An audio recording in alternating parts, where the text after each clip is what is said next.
दोस्तों, यूरोप के पश्चिमी हिस्से की बात करें तो वहाँ हमेशा से ईसाई धर्म और आधुनिकता का दबदबा रहा है।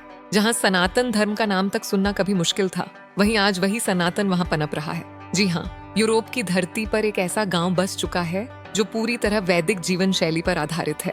ये अपने आप में चौंकाने वाला और अद्भुत दृश्य है। ये गांव है कृष्णा वैली, जो कि हंगरी की राजधानी बुडापेस्ट से करीब 174 किलोमीटर की दूरी पर बसा है, जो पूरे यूरोप महाद्वीप में अनोखा है। ये हंगरी का इकलौता हिंदू गांव है और सिर्फ इतना ही नहीं, बल्कि पूरे यूरोप में सबसे बड़ा हिंदू सेटलमेंट भी यहीं मौजूद है।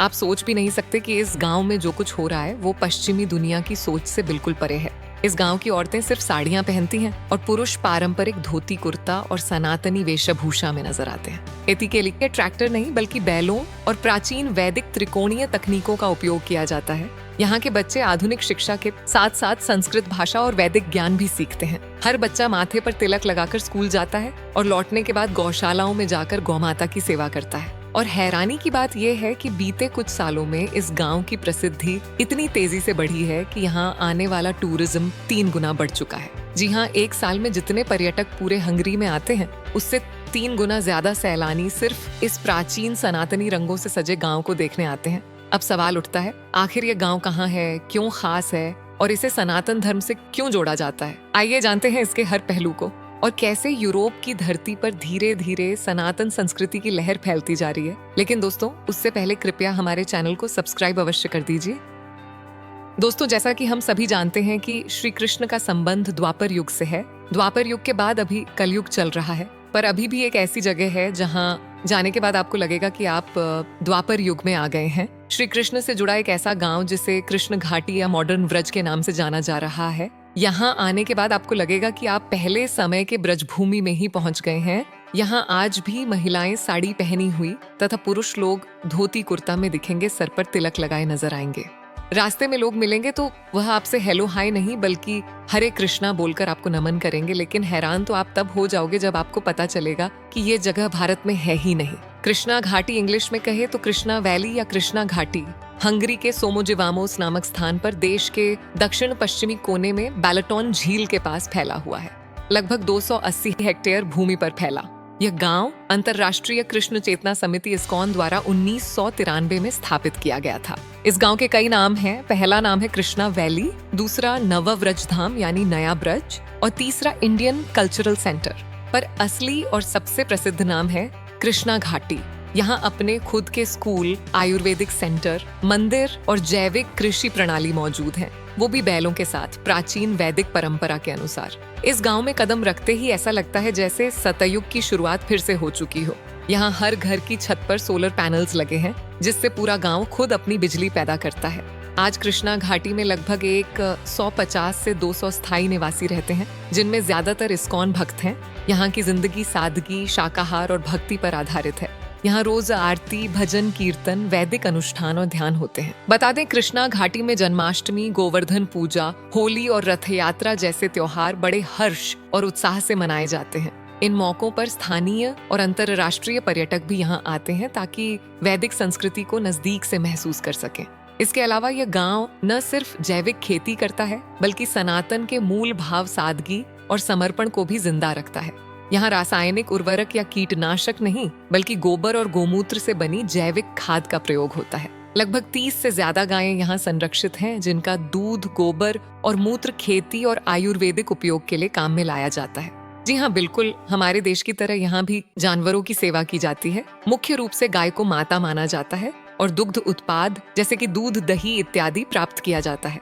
खेती भी यहाँ पारंपरिक रूप से बैलों से होती है और कोई भी सामान ले जाने के लिए बैलग आड़ी का इस्तेमाल होता है। दोस्तों, बता दें, कृष्णा वैली को बिल्कुल वृंदावन की तरह बनाया गया है। चारों तरफ हरे भरे पेड़, पशु पक्षी, साथ ही ऐसे स्ट्रक्चर्स बनाए गए हैं जो कि आपको भगवान श्री कृष्ण की नगरी वृंदावन की याद दिलाते हैं।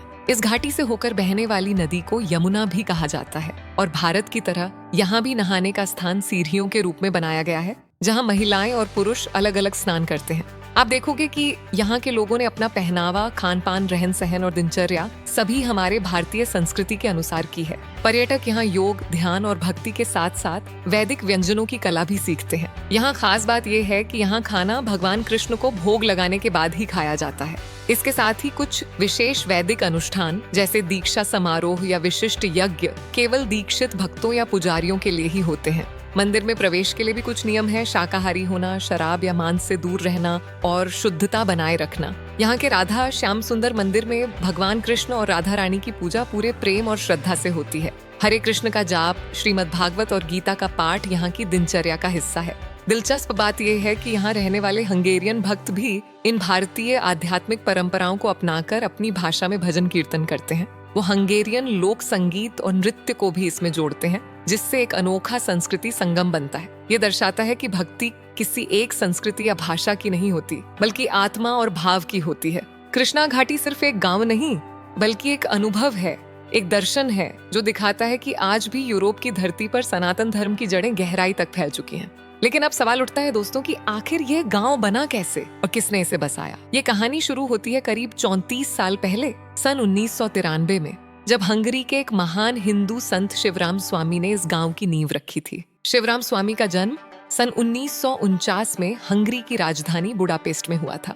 शुरुआत में उनका सनातन धर्म से कोई संबंध नहीं था, लेकिन जब वे 1980 में लंदन पहुंचे तभी उनकी जिंदगी बदल गई। वहां उन्होंने भगवत गीता से प्रेरणा लेकर इस्कॉन से जुड़ गए और उसके माध्यम से उन्होंने सनातन धर्म अपनाया। उन्होंने अपना सब कुछ त्याग कर साधु जीवन अपनाया और सिंपल लिविंग, हाई थिंकिंग को अपना जीवन मंत्र बना लिया, जो सीधा सीधा वेदों की शिक्षा से प्रेरित है। शिवराम स्वामी को भागवत गीता इतनी प्रिय थी कि उन्होंने उसे हंगेरियन भाषा में अनुवादित किया, जिससे हजारों हंगरी निवासी सनातन धर्म की ओर आकर्षित हुए। बहुत से लोग इस वैदिक गांव में बसने के लिए प्रेरित हुए। लेकिन कहानी यहीं खत्म नहीं होती। जैसा कि मैंने शुरुआत में बताया था, जहां पूरे हंगरी में एक साल में करीब 10,000 टूरिस्ट आते हैं, वहीं 30 से 50,000 से ज्यादा पर्यटक सिर्फ इस हिंदू गांव को देखने के लिए आते हैं। यहाँ हर हिंदू त्योहार को अत्यंत अनुशासन और श्रद्धा से मनाया जाता है और यही कारण है कि हंगरी सरकार खुलकर इस गांव और इसकी गतिविधियों को सपोर्ट कर रही है। शुरुआत में जब ये गांव बसाया गया था, तब इस्कॉन ने मात्र 110 एकड़ भूमि खरीदी थी, लेकिन आज ये गांव फैलकर 660 एकड़ का हो चुका है। हर साल इस्कॉन और जमीन खरीद रही है ताकि इस वैदिक संस्कृति को और बढ़ाया जा सके। तो दोस्तों, ये थी उस अनोखे गांव की कहानी जहां यूरोप की धरती पर सनातन का सूरज फिर से उग चुका है और हंगरी में दूसरा वृंदावन बन चुका है। उम्मीद है आपको वीडियो पसंद आई होगी। कमेंट में जय श्री कृष्ण लिखकर अवश्य बताएं। साथ ही वीडियो को लाइक और शेयर करना ना भूले और हाँ, ऐसी ही रोचक जानकारियों को जानने के लिए सब्सक्राइब करें हमारे चैनल मिस्ट्री ऑफ आर्यावर्त को। तो मिलते हैं नेक्स्ट वीडियो में। जय हिंद, जय श्री कृष्णा, जय श्री राधे।